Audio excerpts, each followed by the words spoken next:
High in the mountains of Chile lies the largest digital camera ever built.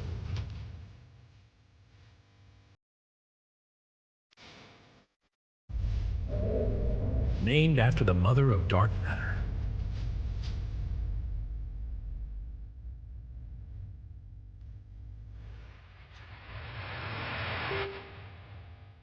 Tasked with filming the largest astronomical movie ever.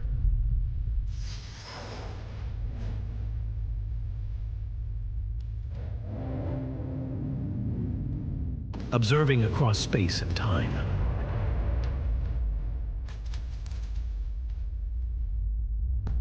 Bringing the night sky to life.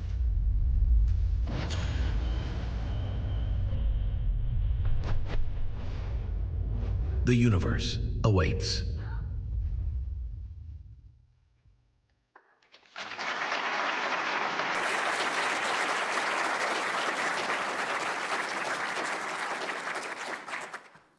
Welcome, welcome. On behalf of my colleagues at the National Science Foundation and the Department of Energy's Office of Science, I welcome everybody here and all those streaming online. This day marks a very special occasion, revealing and celebrating the first look at the universe through the eyes of NSF DOE Vera C. Rubin Observatory. As we begin to bring online the top-ranked priority for ground-based astronomy in the National Academy's 2010 Decadal Survey. We trust that you will enjoy this tiny peek at the many discoveries to come, and we are very excited to show you. I am Edward Ajar, the NSF Program Director for Rubin Observatory. Before we begin, I would like to thank the National Academies for providing this beautiful venue and excellent support for this occasion. And now, it is my pleasure and honor to introduce to you Brian Stone, NSF Chief of Staff, performing the duties of the NSF Director. Please welcome Brian Stone.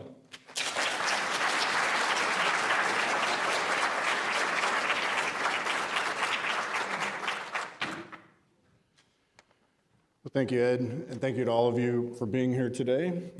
Starting today, our ability to understand dark matter, dark energy, and planetary defense will grow even faster than ever before. This exciting new future is thanks to the vision, work, and support of the many people we're proud to recognize here today. Let me begin by thanking the White House Office of Science and Technology Policy Director Michael Kratsios and the administration for their continued support of exploratory science. By working across federal agencies, OSTP, NSF, DOE, we turned shared investment and coordination into a transformative interagency public-private partnership. The flagship observatory has been more than 20 years in the making, with NSF behind the project every step. NSF brought together a coalition of partners to build and support the cutting-edge facility, instrument, and data management systems. More than 40 international organizations contributed to building Survey Telescope with the ability to gather more data than all other ground and space-based optical telescopes in history combined. NSF is proud to continue to lead Rubin's operations as it begins to deliver on its promise to expand our understanding of the universe. Thank you to DOE, our international partners in Chile, private donors like Charles Simoni, the National Academies for prioritizing Rubin in the 2010 Astronomy and Astrophysics Decadal Survey, and the entire Rubin team, especially Tony Tyson, Rubin LSST chief scientist who conceived and championed this project from the start. Vera Rubin is the namesake of this facility because she is the symbol of scientific excellence. Her legacy reshaped astrophysics and our understanding of dark matter. Generations of researchers have been and will continue to be inspired by her. Alan Rubin, one of Vera's children who's joining us here virtually today, once told NSF, Vera believed there is always more to be discovered. So let's keep discovering together and proving her right. Now I hand it off to Kathy Turner from the Department of Energy. Thank you.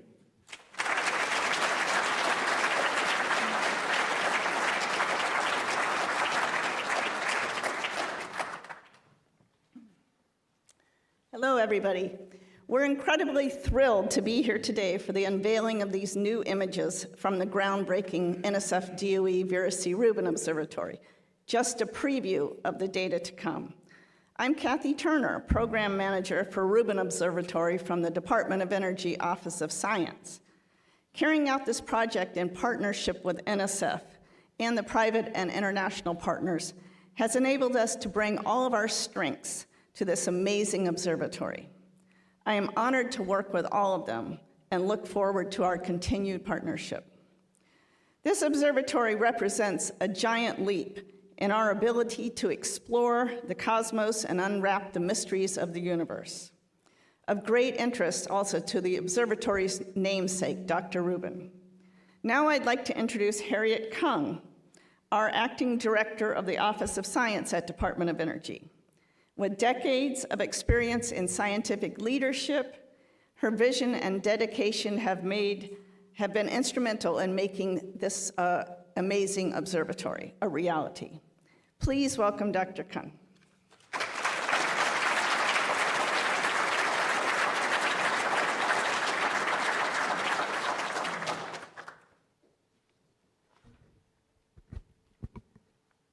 Good morning, everyone.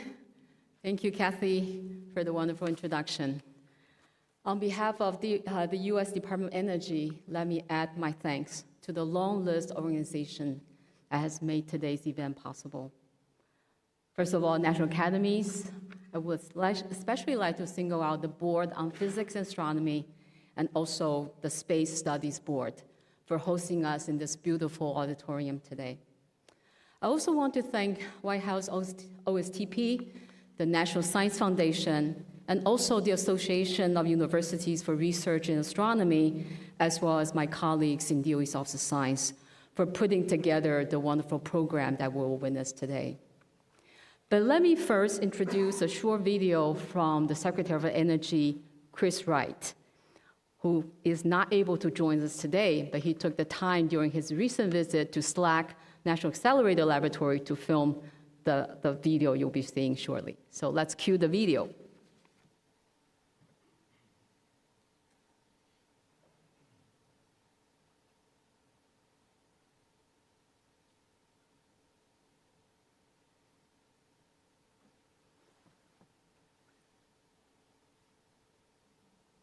Today we celebrate the culmination of 2 decades of scientific and technological innovation that have given us an ability to look into the cosmos, to understand our universe itself.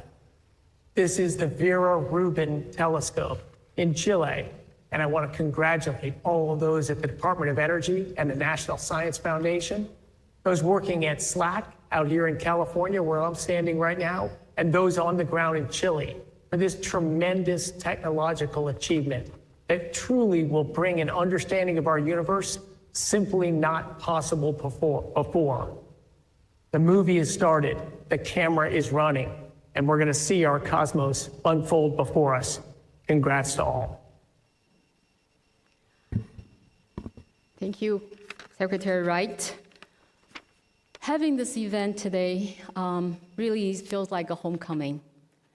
It was really the 2010 National Academy's Decadal Study for Astronomy and Astrophysics that recommended that our high-energy physics program partner with NSF on what would become the Rubin Observatory, which was the number one top-ranked ground-based project. As Brian has already mentioned, the NSF DOE Vera Rubin Observatory was a project long in the making with many moving parts. The DOE's Office of Science was proud to lead the construction of the LSST cam, the largest digital camera ever built. It is the size of a small car, but twice as heavy. The camera, boasting an impressive 3,200 megapixel resolution, was lovingly designed and fabricated by scientists and engineers at SLAC National Accelerator Laboratory, with critical contributions from DOE other national laboratories, as well as international partners. This camera, in conjunction with the Smithsonian Survey Telescope, will create a 10-year survey of the sky in the southern hemisphere known as the Legacy Surveys of Space and Time. This treasure trove of data set will give researchers unprecedented depth and clarity to questions that drive the fundamental research supported by DOE's Office of Science.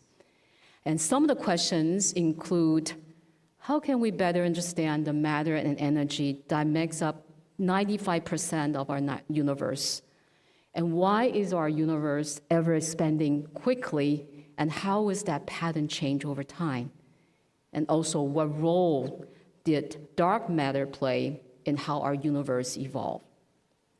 We anticipate that the observatory will give us many insights into our past, our future, and possibly the fate of the universe. Answering these questions is a challenge that is matched with the many, many talents that contributed to today's success in the survey. And we at DOE are extremely proud of the many people that have contributed to this amazing project. We're especially grateful for the indispensable cooperations from our international partners. In particular, the success of the Rubin Observatory relies on its location high atop Cerro Pachón in northern central Chile. That's why I'm so pleased to introduce to you His Excellency, the Ambassador of Chile to the United States. Ambassador Juan Gabriel Valdez has dedicated his career to fostering strong ties between our nations. Please join me in welcoming Ambassador Valdez. Thank you.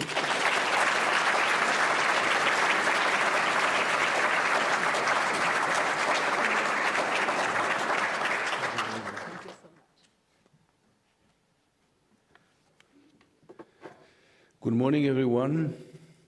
Mr. Michael Kratsios, Director of the White House Office of Science and Technology Policy. Mrs. Harriet Kang, Acting Director of the Office of Science at the Department of Energy. Mr. Brian Stone, performing the duties of the Director of the National Science Foundation. Distinguished American and international authorities, esteemed scientists and friends of the National Academy of Science who welcome us today. I'm very happy to be here today. I have to say that I have received a number of calls from our friends, astronomers in Chile, saying that I had to be here today. Therefore, it's a fortune to be representing them this morning. Chile is without a doubt an astronomical nation. Evidence of astronomical observation by our earliest inhabitants dates back more than 2,000 years before Christ. Our geography gives us clear, dry, and stable, ideal skies for observing the stars. Astronomy is part of our identity and our heritage, and we are proud of it. But it is not only nature that has led us to become global leaders in astronomical observation. It is also the result of our government decision, a clear and sustained policy of international cooperation, scientific development, and the protection of our dark skies. Today, we celebrate the first images from an extraordinary telescope, the Vera Rubin Observatory, equipped with the largest digital camera ever built for astronomy. But we also honor the memory of an extraordinary woman. Vera Rubin was not only a pioneer who uncovered key evidence of dark matter, she was also an inspiring example of integrity, perseverance, and humanity. Vera Rubin pushed the boundaries of scientific knowledge, but also her era. Naming this observatory after her is a profoundly symbolic and just act. It sends a message to new generations, and especially to the children and young people of Chile and the world, that knowledge has no gender and that the university is open to all. Vera Rubin has been the inspiration for the important and growing number of women astronomers we have in our country.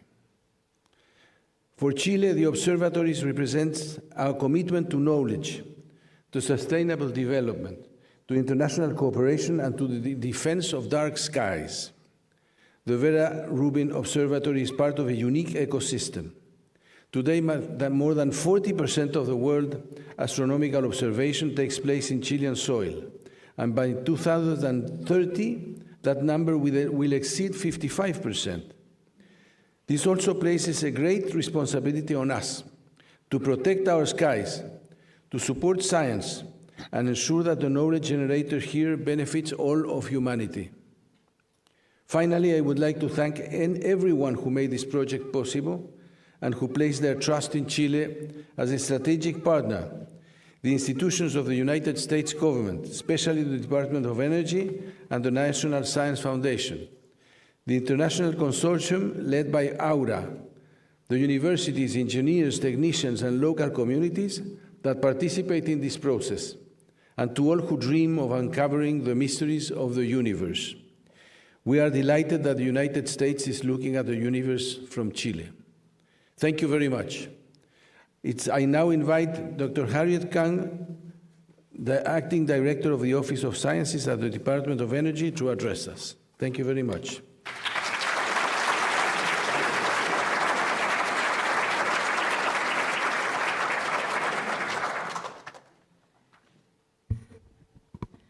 It is now my distinct honor and privilege to introduce Michael Kratio, Director of the White House Office of Science and Technology Policy and Assistant to the President for Science and Technology. Director Kratio previously served as Chief Technology Officer of the United States during President Trump's first term, where he advised the President on landmark initiatives in artificial intelligence, 5G, quantum computing, and advanced manufacturing. Looking back, many of these initiatives not only had launched, but have continued to shape the trajectory of the nation's science and technology. Today, he continues to advise the President on emerging technologies and helps drive America's leadership in critical sector vital to our national strength. Please join me in welcoming Director Kratio as we mark yet another milestone in America's golden age of science and technological greatness. Welcome, Dr. Kratio.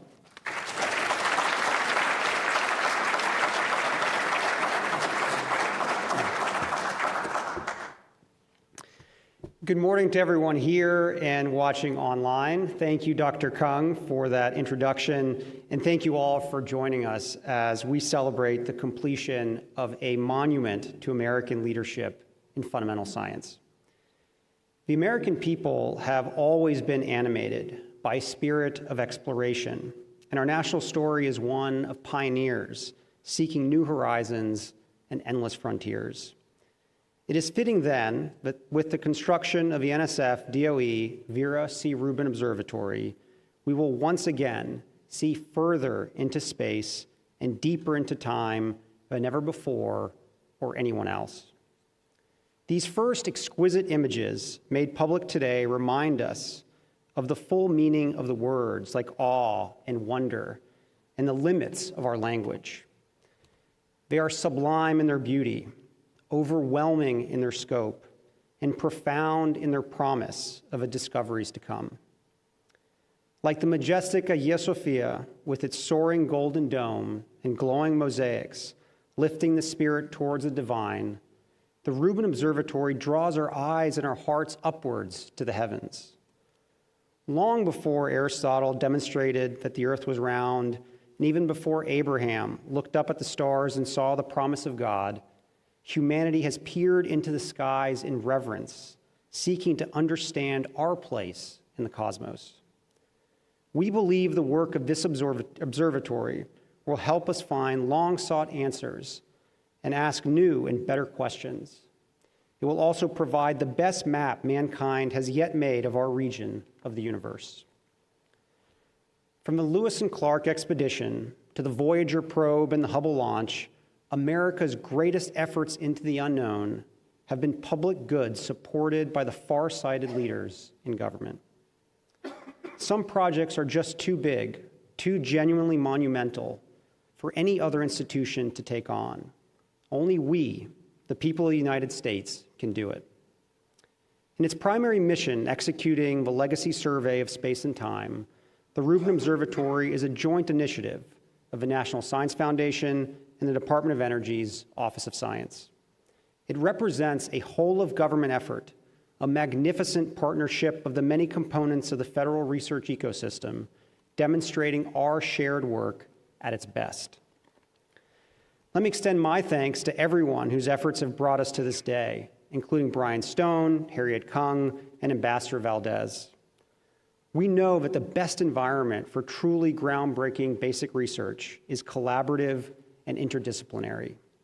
Thanks especially to the scientists of the National Science Foundation's National Optical Infrared Astronomy Research Laboratory, under the management of the Association of Universities for Research and Astronomy, and DOE's partners at the SLAC National Accelerator Laboratory. Each part of the national research enterprise has their role to play in this truly magnificent work. The telescope at the Rubin Observatory is a triumph of American technological ingenuity and skill. Its 27.5-foot mirror combines the primary and tertiary mirrors into one surface and was manufactured over the course of 7 years at the Richard F. Karras Mirror Lab at the University of Arizona. The 6,000-pound digital camera is the largest ever made, the size of a car, custom built by SLAC with a 3,200 megapixel CCD array and 9.6 square degree field of view. That means it could take a picture of 45 full moons at a resolution so high it will need a wall of 400 ultra-high definition televisions to show it at full size. The 20 terabytes of data produced a day will be transferred to SLAC minute by minute for initial processing and distribution. With its unique mirrors, unrivaled camera, and trailblazing AI computing infrastructure, the observatory represents an investment by all of us in the future. Ours is a country of beginnings, of projects, of designs and expectations, too many of which have been borrowing from posterity for the comfort of the present. The project is, instead of a burden of debt, a gift to our children, one of which will lay down a cornerstone of knowledge and basic research today on which they will proudly build tomorrow. All of our most extraordinary technological advances and increases in our awareness have rested on new paradigms in fundamental science, as our brightest minds have groped closer to the truth of things and uncovered the mysteries of creation. In their knowledge of our ignorance, scientists like Vera Rubin have named two of those mysteries, dark matter and dark energy. And we all hope that with the help of the Rubin Observatory, these hidden cosmic neighbors will eventually uncover themselves to human science. In the meantime, I trust that the stunning images and staggering amount of data the observatory will produce will support exceptional scientific efforts around the world. The United States remains at the forefront of international science and technology research efforts, a leader whose partnership is always wanted. More importantly, even more than that, I hope the observatory and its work inspires America's children with awe and wonder at the grandeur of the cosmos and causes them to fall in love with the sciences and mathematics. So congratulations to everyone whose leadership and hard work made today possible. Your nation is proud of you and very proud of this observatory. And thank you all for joining us as we celebrate this achievement. And now, for the reason we are all actually here, let's see some of these amazing images.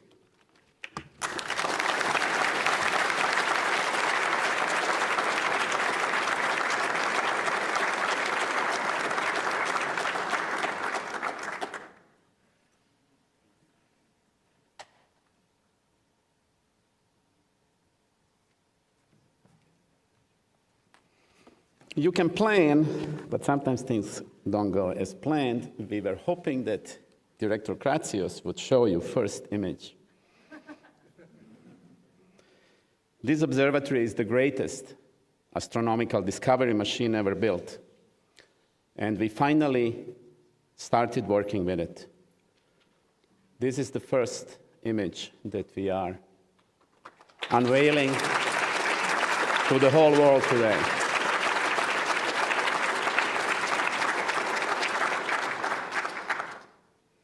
Thank you for your reaction.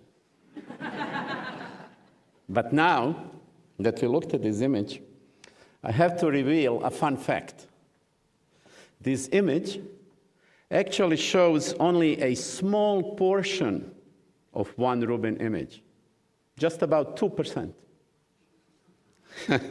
In other words, the entire Rubin image is 50 times larger than what we are seeing here on the screen. So you may wonder, why didn't we show the entire image? Let us see why. Rubin Observatory, including its Simoni survey telescope in the middle, LSST camera on the left, and an exquisite software framework, is designed to make huge images rapidly. These three components you can see on the screen and their technological breakthroughs is what makes Rubin and LSST possible. Let us first have a quick look at the super agile Simoni survey telescope in the middle. You will notice the color scheme is matching everywhere, and indeed, my official Rubin tie is modeled after the telescope.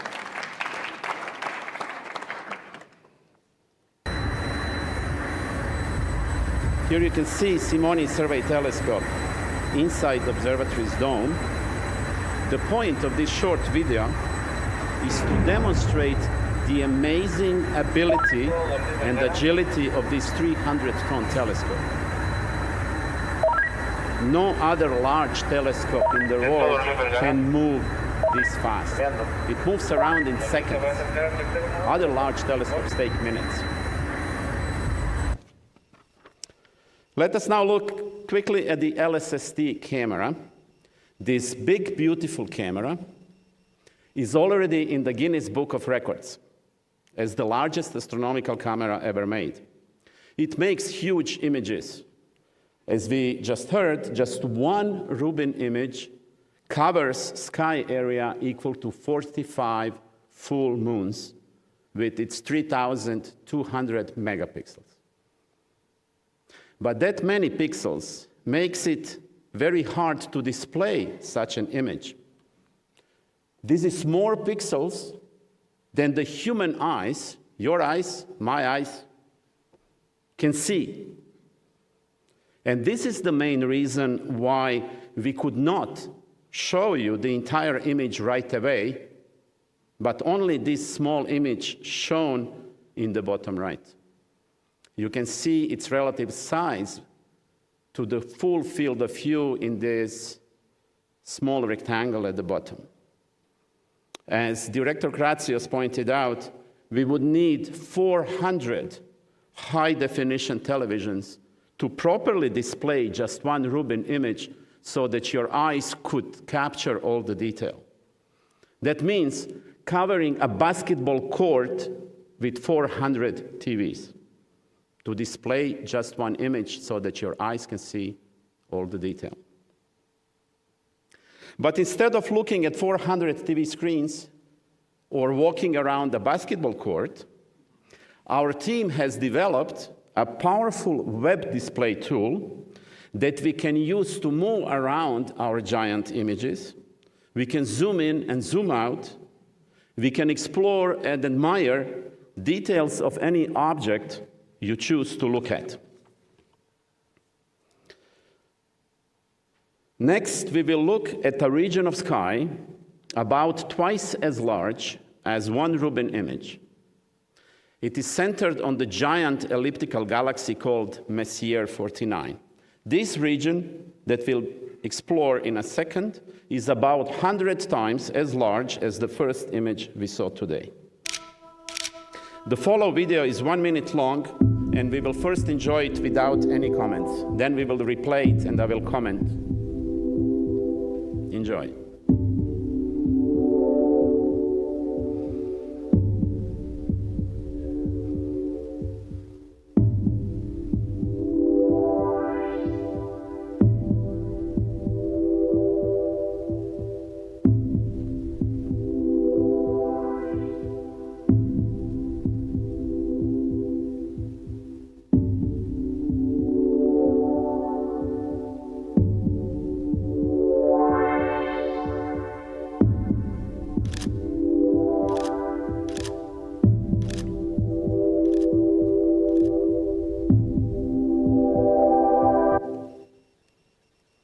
We will look at it again. Before we start, I want to say that the entire Rubin team is so excited about this data.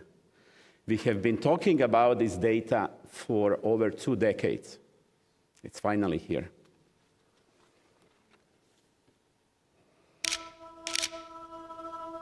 Let's look at it again. Please pause. You can see here a universe teeming with stars and galaxies.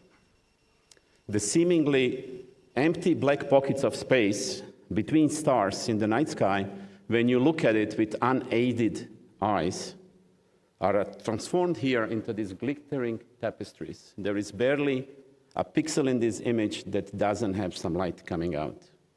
And only Rubin can produce quickly such large images with this much color and richness. Please continue. Play. You can see spiral galaxies, elliptical galaxies, clusters of galaxies.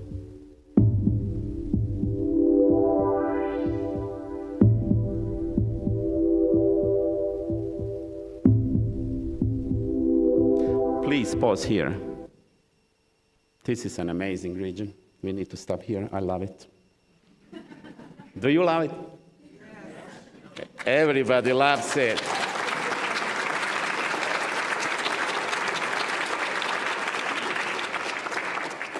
Here you can see a stunning variety of celestial objects, from bright stars in our galaxy, ranging in colors from blue to red, to these nearby blue spiral galaxies, to more distant elliptical galaxies that are yellow and red in color. You can see how vividly these colors are, and that's very important for science. Colors of galaxies are very important because using these colors, we estimate distances to these galaxies. You can also note in this image that galaxies are not randomly distributed in it, but they are clumped. They show clumping and statistical details of that clumping, and distances to these galaxies determined from LSST colors will enable very precise, unprecedentedly precise studies of the expansion history of the universe and studies of dark matter and dark energy. That's what we measure, where these galaxies are, how big they are, and what are their colors. And in few years, LSST will be producing unprecedented cosmological results. Let's continue.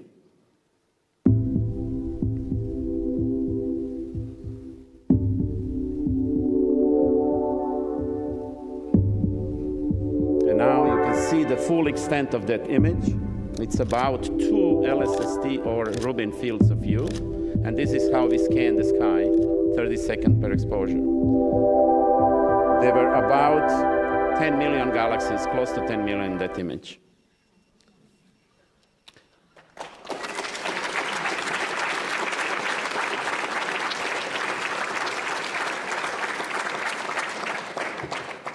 Thank you. This slide shows again the whole area that we just looked at the end of video, with the first image from today outlined in the top left corner, that small portion where your eyes could tell the detail. Known objects here are annotated with their names, and you may notice that most faint objects do not have their names shown, and that's because they have not been studied before. Most of these objects have never been seen by people before. As we already discussed it, in this projection, you simply cannot see all the details in this image because our human eyes and our screens are not good enough and large enough. There is so much more in this image that you can enjoy, that you could see in that 1-minute video. And you can actually do it yourself later at home using our tool that we developed for this purpose. All you need is internet, and at the end of the presentation, I'll give you a QR code with a link. And now I'm talking to our colleagues and friends on the internet watching us through YouTube. At the end of the presentation, you will get a link, and then you can spend the rest of your day enjoying these 10 million galaxies. We hope you enjoyed it, but there is more to show you today, much more. Imagine now an image like what we just looked at, but imagine it 1,000 times larger. That would be half of the sky, or the entire sky visible from Chile. That 1,000 times larger image than this giant image we just looked at, this is LSST, Rubin's main goal for the next 10 years. But LSST will be so much more than just an image, even though such great large image, it will be so much more than just an image. And that is because every object included in LSST, about 40 billion of them, for the first time more celestial objects than living people on Earth. Every object will be imaged about 800 times during these 10 years that it will take to deliver LSST. And that brings us to the greatest movie of all time, LSST. Because we will have 800 different observations, we can take these frames, we can put them in a movie, a digital color movie of the night sky. As I said, Rubin Observatory is the greatest astronomical discovery machine ever built. So let's see quickly what makes it so uniquely powerful. Most importantly, it can scan the sky super fast, about 10 to 100 times faster than any other large telescope. This is like comparing the speed of your car to the speed of an airplane. That's what we are doing. Instead of driving around from east to west coast for many days, we pop on a plane and we are there in 5 hours. That's what we are introducing here. It took us a few nights to collect data we are showcasing today.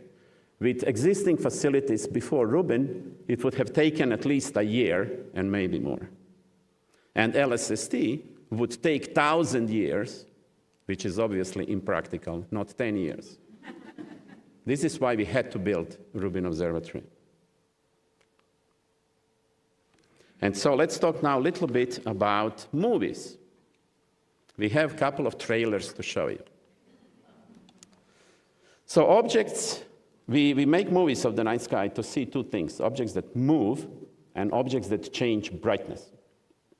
So objects that move come in two flavors. Stars in our galaxy move, and they move slow. We detect it, but it's slow. Much faster objects are asteroids, and they are in our solar system. And so we'll focus now on asteroids that we discovered in those few nights of data. So here, nothing is moving yet. This is just to show you a tiny portion of that image that we will zoom in to discuss asteroids. Nothing is moving here either. What you can see is two spiral galaxies. What you cannot see is that these two beautiful galaxies were photobombed by asteroids. Let us see how. Here you can see asteroids as colored streaks. They are not satellites. They are asteroids that move during exposure. And this color image is made by combining many individual exposures. But asteroids, because they move, they disappear after you got one picture of them, one exposure. So these colors correspond to the principal colors used to construct color image. So you have red, you have green, you have blue. And so these asteroids, when we combine the image, we can remove them. Our software is smart enough to recognize them and remove the streaks when combining individual images. This is why you did not see them before. But now we will focus on asteroids. It's another 1-minute video. It showcases our unprecedented ability to detect small objects orbiting the sun. You can see motion against the static background of stars and galaxies. And we are only showing asteroids discovered by Rubin, not previously known asteroids. asteroids. These are all new discoveries that were reported to the Minor Planet Center at Harvard this morning. There are so many of them. Just a few nights of data, just one tiny region on the sky.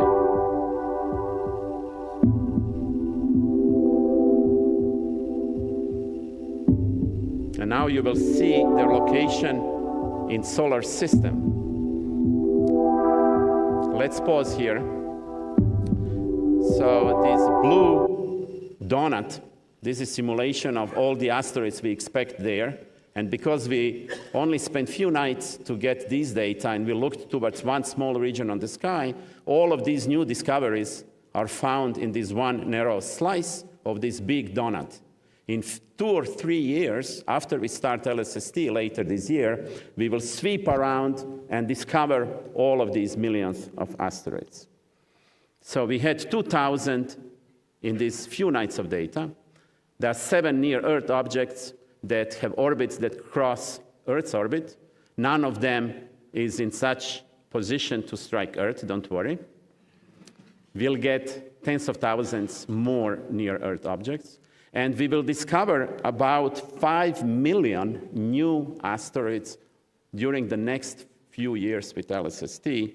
This is 5 times more than all the astronomers in the world discovered during last 200 years since the discovery of the first asteroid. So because of this rapid development of technology today, we can outdo all these 2 centuries of effort in just a couple of years. Let us now see another illustration of the ever-changing night sky. We will look at objects that change their brightness. They don't move, but they change the way they look. We will look at stars that are called variable stars because they vary in brightness. They can change brightness on time scales from minutes to years. And by the end of LSST, we'll have data, we will know of about few 100 million variable stars. This is mind-boggling to people who work in this field. LSST will also discover a few million supernovae. Supernovae are exploding, dying stars that are very important for cosmology because it's relatively easy to estimate their distance. We will now take a detailed look at a few variable stars called RR Lyrae. They can become twice as bright in only a few minutes, half an hour. That's why we chose them for this presentation. They are in reality about 50 times more luminous than our sun. And they change brightness because the whole star is pulsating like this on time scale of some hours. They are also very useful for studying dark matter in our galaxy because we can get their distances easily too. Here you see this blue star. It's blue because it's hotter than our sun. Our sun would look yellow in this image. And here we are comparing its brightness. Please pause here. So what you can see is color image of that star, average color image, and these 2 observations show its brightness in individual images. And the one in the middle is 30% brighter than the one on your right. It is hard to tell with your eyes, but it is very easily measurable in our high-quality images with our high-quality software that goes through those images. Let's continue. We'll see a few more RR Lyrae. The next example is even harder to tell with your eyes. It's only 11%. But again, for our powerful, precise software that looks at it, we know it's 11% and not 10 or 12. All these stars are found in our home galaxy, the Milky Way. It's easy to get their distance to distances much further than we can do today. And so over the next few years, we will map the distribution in the outskirts of our galaxy of both stars and dark matter more precisely than ever before. As you can see, the strength of Rubin and LSST is in huge images, in fast scanning of night sky, in discovery of huge samples of billions of celestial sources, and in studies of those sources with time. How they vary with time. Do they move? Do they change brightness? And that is the real purpose why we built Rubin Observatory. But there is one more thing to tell you today. As we look at the sky, we don't only collect huge samples, we make images of beautiful objects. And so today we want to share with you few beautiful objects, and we chose the Trifid and Lagoon nebulae. These nebulae are giant clouds of gas and dust, and they represent stellar nurseries. They are places in our galaxy where new baby stars are born by those clouds collapsing and becoming hotter and denser until you end up with a protostar, with a young star in the center. So this is the whole image. There are two nebulae. Top right is the Trifid Nebula. This pink nebula in the bottom is called the Lagoon Nebula. Again, this image is very large. It's about as large as the entire Rubin image. And your eyes and our screen are not good enough to display all the detail that we recorded in that region. Again, we will show through video that zooms in around all the vivid detail that is captured in that image. So, ready? Warp 1, engage.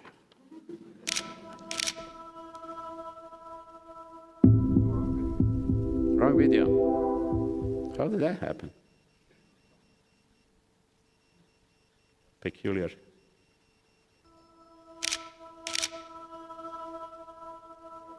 Huh. All right. We will have to leave that for later. So let me say a few words about what's next for us. That video, by the way, you can see when you follow the link from before, so nothing much is lost. You can enjoy it later. So we've just seen mesmerizing treasure trove of the stuff that LSST will start producing. We are getting to the close of the construction project. We are not done yet. We have some commissioning work to complete, some verification work to complete, but in a few months we expect the project to be completed. We go into operations, and we will start this greatest digital movie of the night sky later this year, and it will go for 10 years.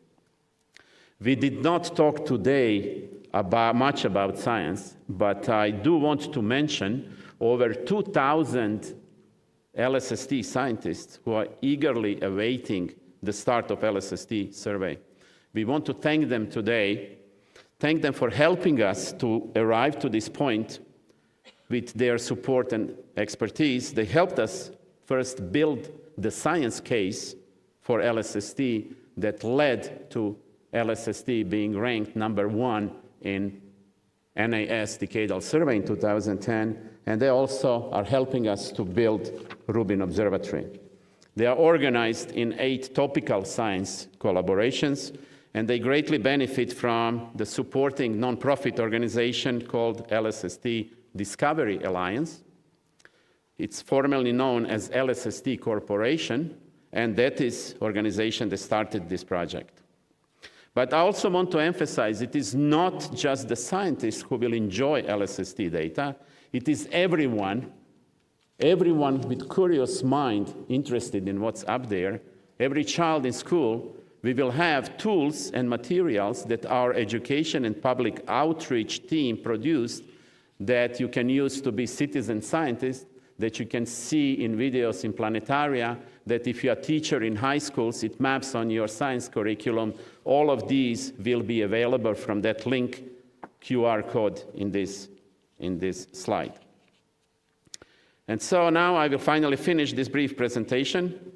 The entire Rubin team, and let me add that I was greatly honored by our Rubin team to represent us today. The entire Rubin team hopes that you enjoyed this presentation. Please stay tuned for the exciting discoveries expected from LSST over the next 10 years and beyond. Thank you all here. Thank you all who are watching us over internet. Hundreds of locations in the US and Chile. Thank you and muchas gracias. Thank you to several hundred, close to 300 other locations around the globe. Hvala svima. And thank you for being with us today. And a big thank you to SLAC and Aura, our managing organizations. Heartfelt thank to our funding agencies, NSF and DOE, to our awesome program officers, Dr. Eda Jar, Dr. Kathy Turner, thank you, thank you, thank you. And finally, we are all very grateful to our host today, the US National Academies of Science. Thank you for having us. Greetings to all from the Rubin team. Thank you.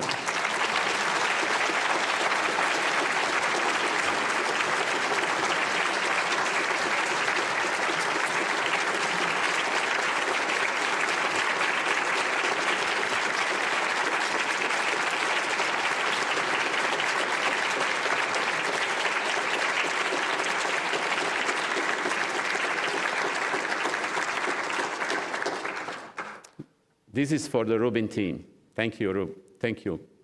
We will now continue with our press conference. We will have a panel of Rubin experts that will be answering questions from our media representatives. So I would like our panel to come and join me on the stage, and then we will introduce them once they sit down.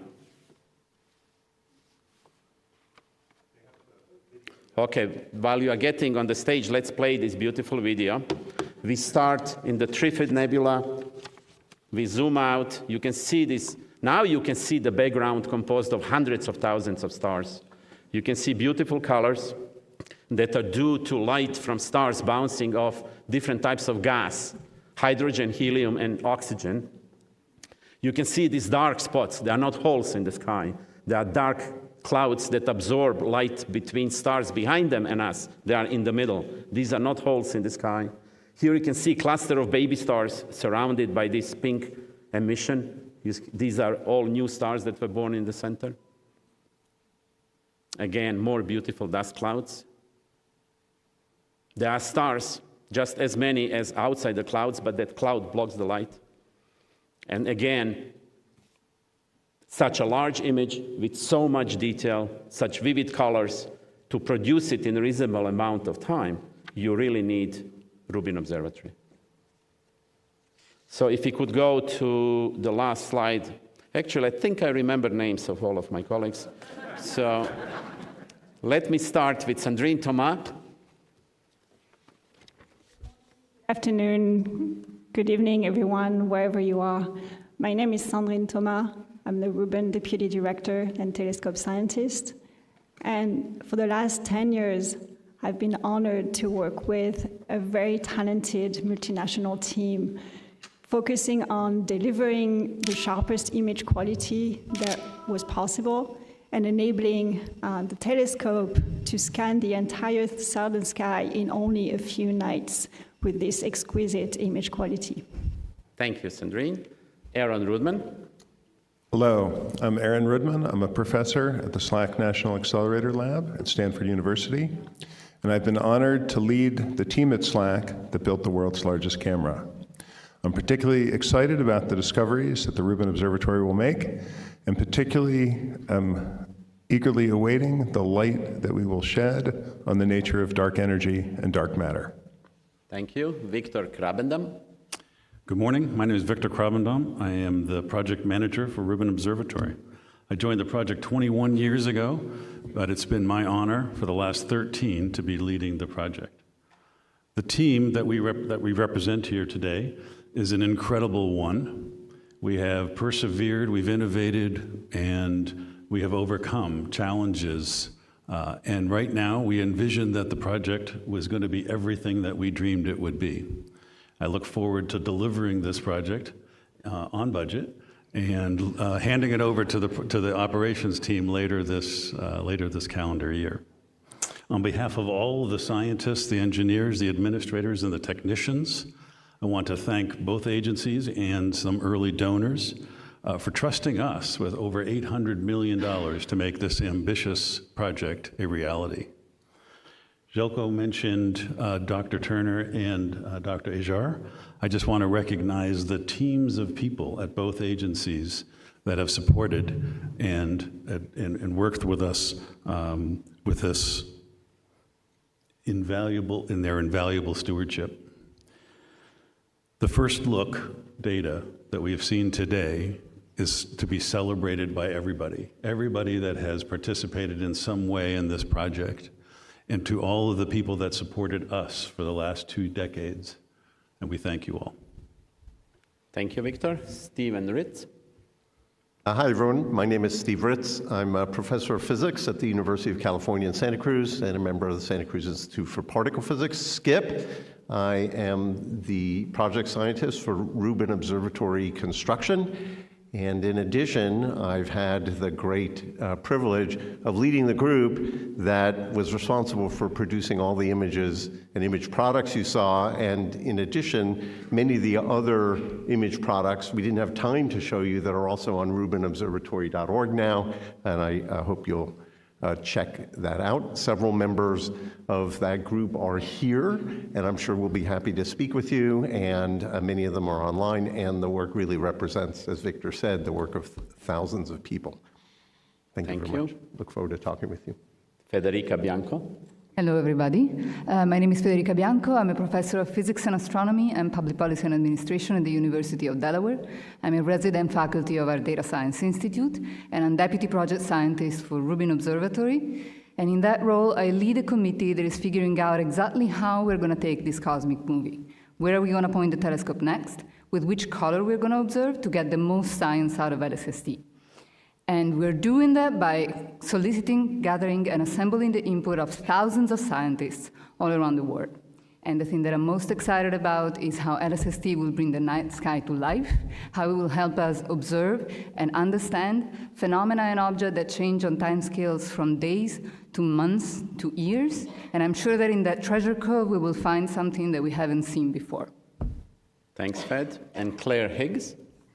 Hello, my name is Claire Higgs, and I am the astronomer on Rubin's Education and Public Outreach team.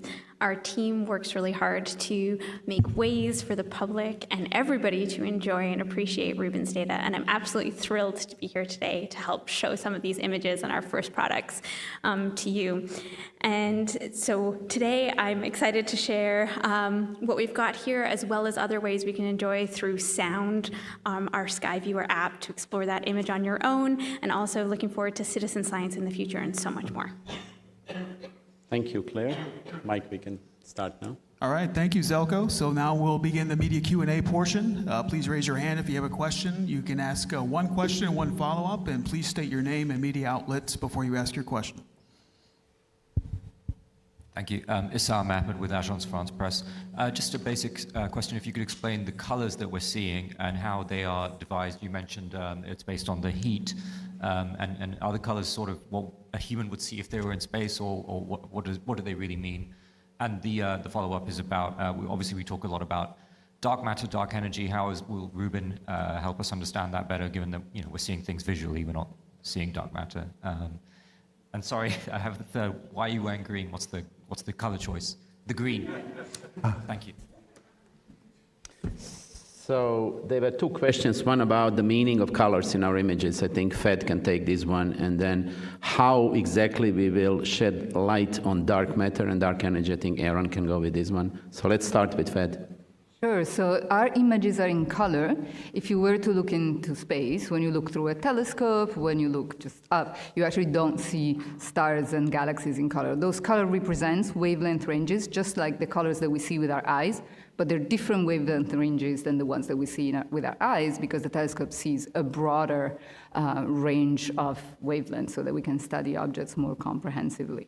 Generally speaking, we always map a bluer color to hotter temperatures, so it would be bluer with our eyes, but way, way more than our blue, and redder colors to warmer things, all the way down to the infrared or near infrared, which LSST does see. Thank you, Fed. Aaron? So Rubin Observatory will be able to study dark energy and dark matter in many different ways. So the unique capabilities of the observatory, especially to see so much of the sky, so many galaxies, so many stars, and to do it many, many times over 10 years, will enable us to assemble a large sample of supernova. Those are exploding stars in distant galaxies. That's how dark energy was, and the accelerated expansion was first discovered. We will see roughly 1 million of all kinds of supernovas and tens of thousands of the kind that are most useful to study the expansion of the universe. By observing up to 20 billion galaxies, we'll be able to study how light from those distant galaxies has come to us. And almost every galaxy has its light bent by the gravitational interaction of dark matter that pervades the universe. That will let us study the expansion of the universe in multiple ways. And by studying the expansion with greater accuracy and precision, that will, we hope, uncover more about the nature of dark energy. Thank you, Aaron. Okay, next question. Hi, my name is Sana Pashankar, and I'm from Bloomberg News. My first question is, how much NSF funding has the project already received, and how much will it need year after year to maintain the research? And then my follow-up will be that, given the proposed budget cuts to NSF in the administration's budget, and the way NSF has already curtailed research funding, can people be confident that the funding will be there needed to maintain the research at the Rubin Observatory? So we're not going to speculate as to future funding levels or the effect of potential future funding levels. But if you have a question regarding the operations of the telescope and what its mission, we'd be happy to answer that. What about the first one? Can we talk about the first one, about how much funding they have received from NSF and how much will be needed to maintain observation? Sure. Victor. The NSF has granted the ORA, their steward, for the construction of the Rubin Observatory, $571 million to complete the construction project.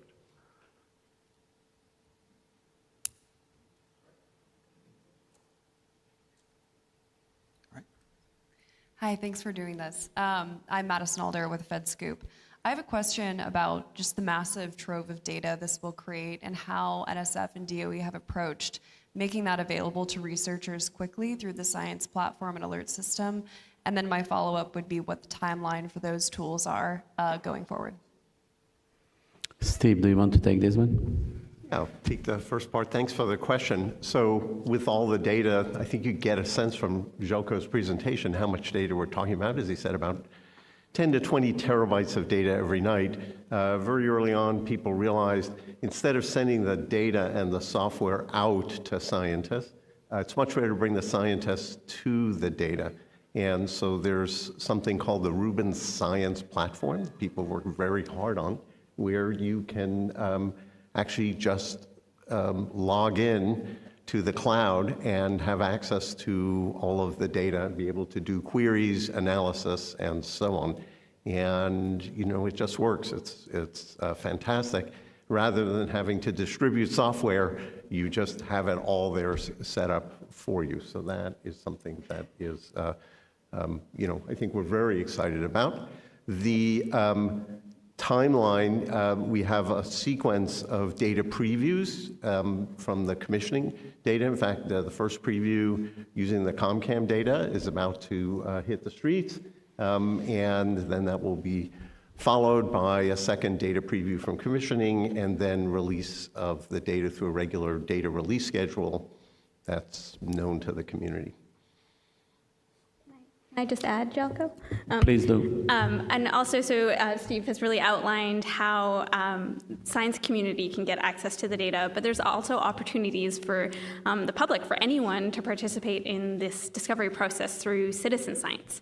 So our partners, the Universe, will be hosting citizen science projects that anyone in the world can help us sort through this amazing treasure trove and create those projects. And so, as Steve mentioned, the first data is coming with that was taken with the commissioning camera, and so we'll have our very first small projects coming in the next couple of months that are all kind of building up the foundations and the frameworks and the resources for the launch of the survey and all the projects that will come after that.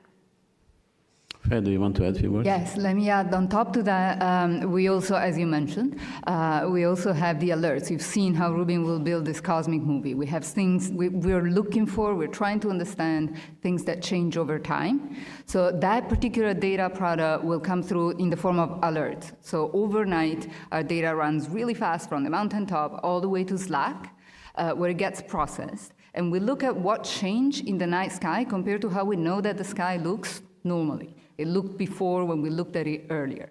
And then every time that something changes sufficiently that we can detect it, technically at a 5 sigma level, we package that into an alert packet. So we collect the information about it, where it is, how much the brightness changed, how much the color changed, and we add postage stamps of that part of the image that scientists can use to do their science, of course, but also to trigger other facilities that can take more data about those things so we can learn about them even better.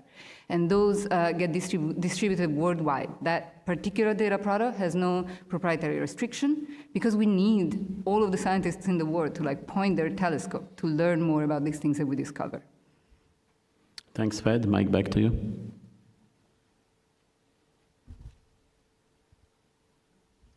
Hi, Mackenzie Perlman from Science News, and thank you all so much for having this press conference today. Going off something said just a few moments ago, you even talked about the citizen science projects starting, and you've clearly made this all very accessible to the public through your Skyviewer app and other ways.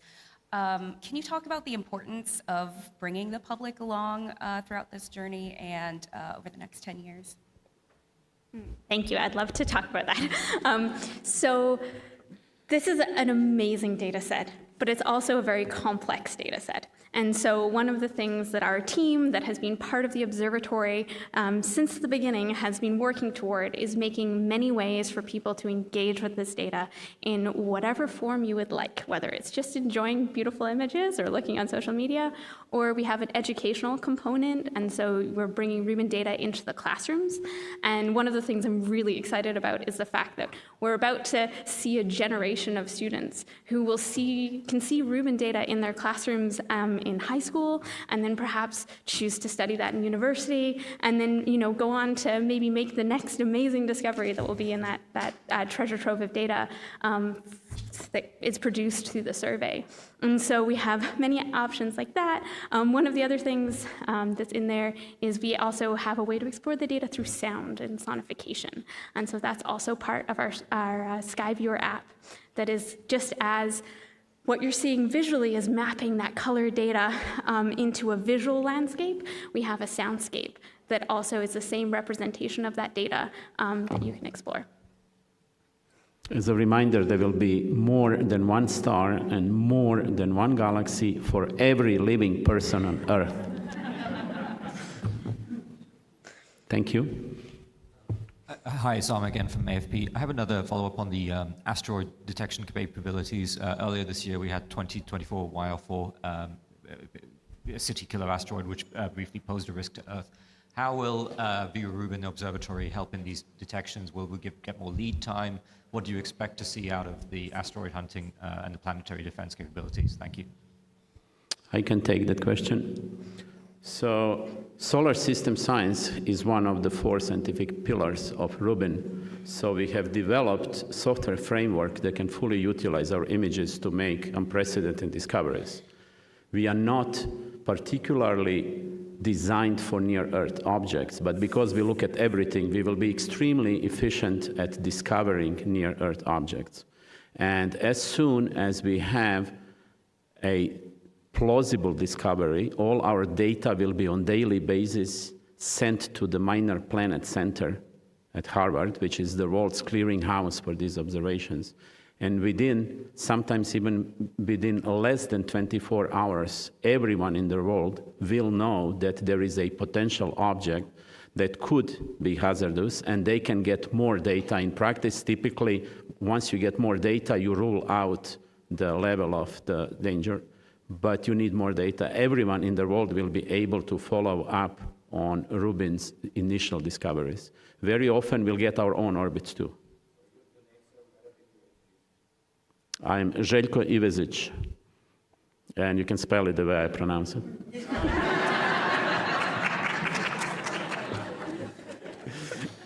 And your role? Thank you. I think it's time we gave our journalists online a chance now.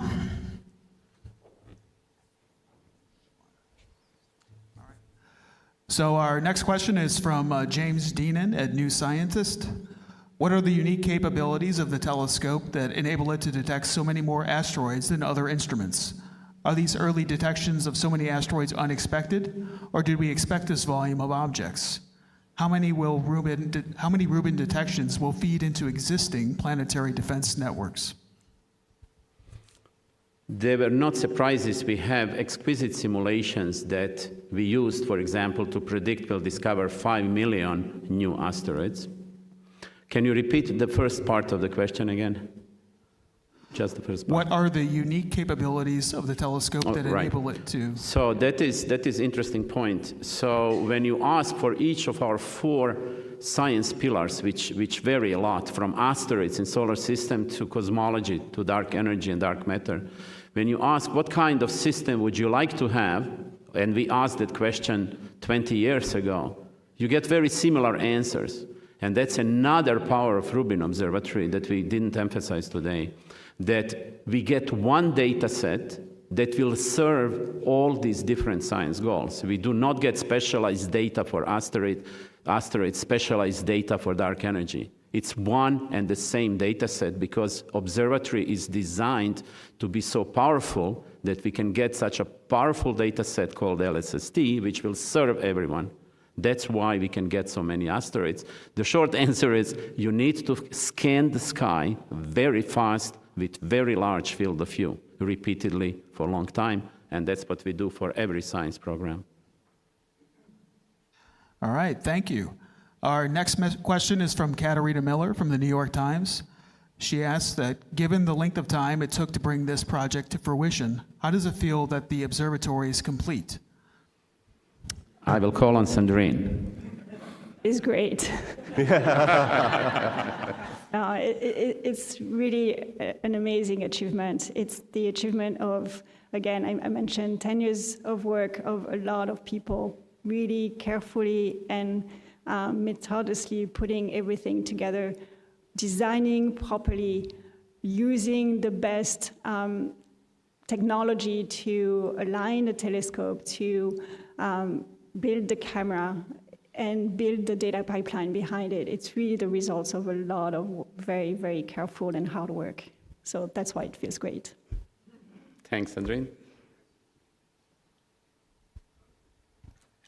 So Katarina had a follow-up, and that is, now that the first look milestone is complete, what can we expect next from Rubin Observatory, particularly between now and the start of the survey? I think that's a question for Victor. So we are completing the construction project, and what we are looking forward to is finishing up the validation of the observatory and how it functions, tuning it up to make it work exquisitely and continuously. And so for the next 3 or 4 months, that'll be our main objective. And after that, we'll be handing it over to the operations team. Thanks, Victor. Great. Our next question is from Megan Bartles of Scientific American. She asked, I know it's challenging given the size of the images, but could a few of you point out something that strikes you as particularly interesting when one of you looks at these images? Essentially, help a non-scientist look at this part of the data the way you do. So if you look at the image where we had spiral galaxies and you had also clustered galaxies that were more yellowish in color, that tells you how far they are. And when we look at two-dimensional images, all the objects that are different distances, they are projected into one plane. But with the power of this data, the power of recorded information that we decipher with our software pipelines, this projection of 2D image becomes three-dimensional data. We unpack all these objects into three-dimensional distribution. That's what I find exciting about this data. It gives you the third dimension that without this data you just don't get. It's like looking at constellations. Constellations don't have the shapes in reality. These stars are different distances, but they project to us to bears and lions and everything else. Once you have the third dimension, then you realize, oh, that looks totally different. And that's what we want to know with galaxies too, to do cosmology. Aaron. One thing I would like to add to that is when I look at the images, I often don't pay attention to the beautiful nearby galaxies. I look at the little fuzz balls. And if you zoom in close to any one of our images and almost any portion of the sky, you will see tiny little galaxies. To the eye, they look like small balls of fuzz, but many of those galaxies are 5 or perhaps even 10 billion light years away and have up to 100 billion stars in them. And those are the galaxies actually that we use the most if we want to study the expansion of the universe and dark energy. Thank you, Aaron. Steve, you want to add a few words? Yeah, we thought a lot about how to select targets and how to represent images. And I think what we hope as people engage and look at these images, first, I think we hope you see them as beautiful. And they're also a little different from what you're used to seeing, actually significantly different. The difference I would point out, and what we're so excited about, Joko said it, but between objects in most astronomical pictures, it kind of looks like inky black space. That's what you've seen before. But that's not what you saw here. What you saw was that inky black space actually is full of stuff. It's full of galaxies. It's full of all kinds of interesting things. And it's because of Rubin's unique combination of capabilities that we're able to bring that all out and to see it and do the kind of fundamental and broad range of science that Aaron mentioned. And so I hope people just see that and the vast range of colors and vast range of different kinds of objects that we are going to see. In addition, there's all the time domain stuff that you've already heard about. And I think the thing we hope everybody sees also is promise and opportunity to find the new stuff that is just, waiting for us. And so I think it's that combination of things that we're really most excited about. And we hope people will take the time to really explore these images because, as I said, they're different. And it's the reason that the EPO team built the Sky Viewer so that you can have a look around. And we hope people enjoy that. Thank you, Steve. Mike? All right, our next question is from Greg Redford, the space reporter at WTOP News here in Washington, D.C. He asks, what is the most anticipated discovery made by LSST? What surprises await?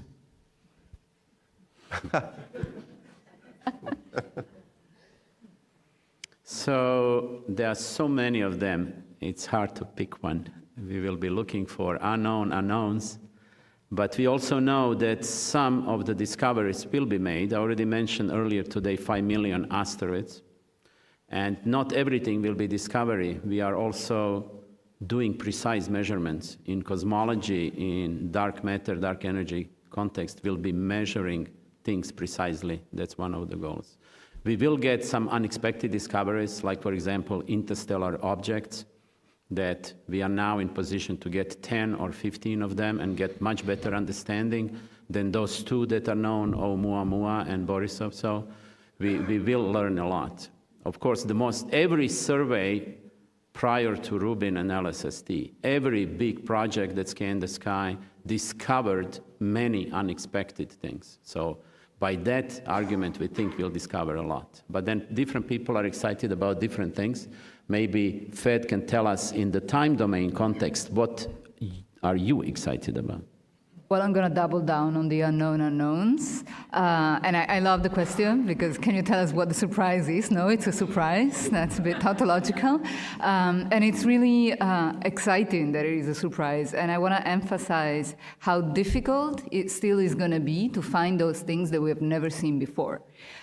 People make the analogy, it's like a needle in a haystack. It's not.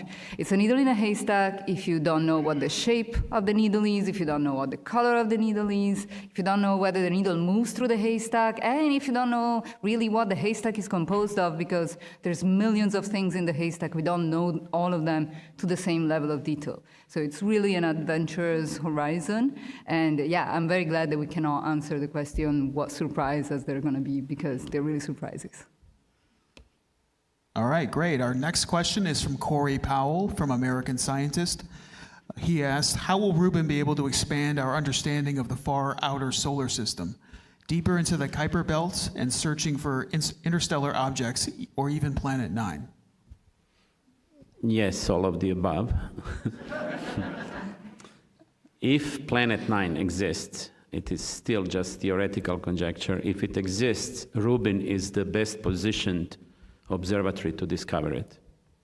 We will also obtain very sensitive images very quickly over a large area of the sky, including the full ecliptic coverage, the plane in which these objects move. So we will extend the outer reaches of solar system by a large factor. We will see way beyond the orbits where Pluto and other Kuiper Belt objects are found. We will be sensitive, it depends on the object size, but we could see Pluto even if it were at 10 times larger distance, roughly speaking. And then for interstellar objects, so far there were 2 discovered, so it is very hard to predict how many we would discover because we don't understand population, it's only 2 objects. But by simple scaling arguments, we do expect 10, maybe 20, somewhere there. So we will be extremely powerful solar system survey. Thank you. Our next question is from Jenna Ahart from Quanta Magazine. Is there an estimate for how many stars or galaxies are in the first image presented today? How does this compare to the full set of galaxies Rubin will observe? I think Steve knows all the numbers.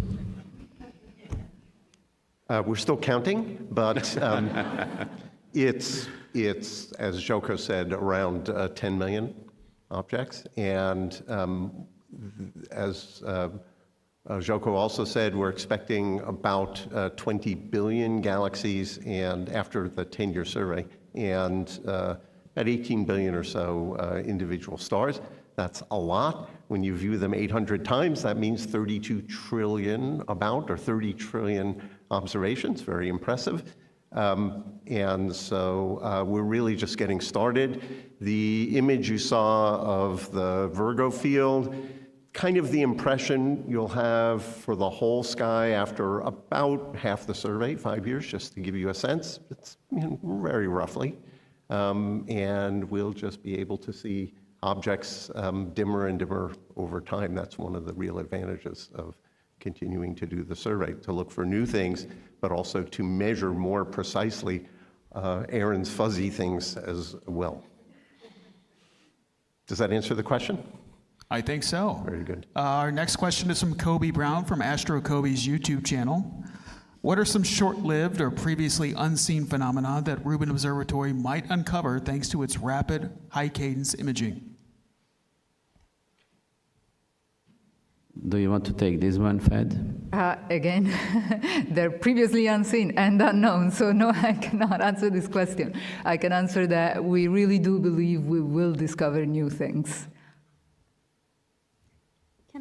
Can I add? One of the things I like to think about is the fact that when you're talking on a survey where everything's in the scale of billions, these 1 in a million events aren't that rare anymore. You get lots of 1 in a million events if you're talking on the scale of billions. All right, thank you. Our next question is from Alana Schadwinkel from Der Spiegel. I had a look at the Skyviewer app and wondered, is the idea that anyone can discover something in this image that no astronomer has found yet? If so, how could one know if something is truly new? And what does someone actually need? What kind of knowledge or tools to be able to find something new in these images? Claire, would you like to comment? Yeah, so that is one of the things I think is very fun, is if you zoom in and you look at one of the little fuzzy galaxies in there, you might be the first person to be paying attention to that fuzzy blob. Someone might have glanced at it before, but you can choose your favorite in there, which is very cool. If you, using that app, you can find the position, which is given in RA and DEC, which are our coordinates, and you can look at other catalogs online that would, if there's information about that. They'll be in there. But there'll be a lot of things in there for which there is no name, there is no catalog yet until all the amazing science of Rubin comes out. Steve, would you like to add? Yeah, let me just add one other. There's so many great things about Skyviewer, but one of the really cool things, if you discover a scene you like or an object you like, you can zoom in to it, frame it how you like, and then the button on the lower left will give you a URL, something you can paste into any browser and share it with your friends, and they will see the same scene. So you can, that's so much better than saying, oh, well, you know that big elliptical galaxy sort of off to the left, go down a little bit there and then a little bit over, or try to read the RA index, which you can also show or turn on and off. There are lines of constant RA index. It's so much easier just to use this fantastic URL generator, and we're hoping people just, share their favorites.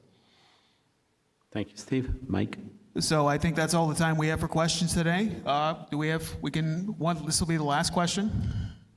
Yeah, I just perked up when you talked about Oumuamua. Do you think you'd be able to resolve the question of its origin, if it's artificial or natural, by pointing at it where you think it is now, or we know it is now? I'm sorry, can you repeat? Oumuamua, do you think you'll be able to resolve its artificial or natural origin based by pointing at it now? Oumuamua is long gone. We cannot detect it, but we think we will learn more about that interesting question because we will have a much larger sample.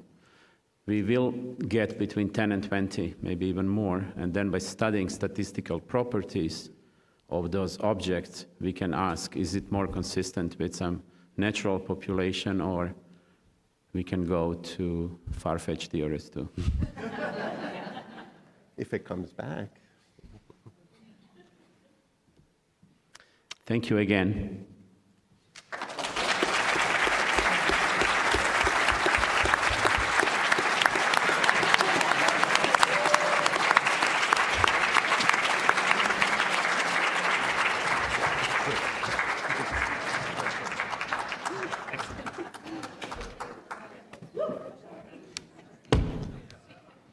Jelko didn't introduce himself, but he is the director of the Rubin Observatory. No one answered the question about. Hey. I know, we didn't answer that Shout question. out to the community. Yeah. I'm Arun Mosi, representing the National Academy of Sciences. The Vera Rubin Observatory first look images and discoveries are awe-inspiring. That is sure to inspire current and future scientists for a long time. It is very satisfying to see the recommendation from the National Academies Astro 2020 Decadal come to fruition by the hard work of the scientists and technologists with federal funding for science. I thank all the speakers and panelists on behalf of the National Academies of Science, Engineering, and Medicine, under whose auspices that the Board on Physics and Astronomy and the Space Studies Board hosted this event. I now invite the audience to the reception in the Great Hall, but I understand we're going to replay the video of the Nebula before that. Thank you all very much.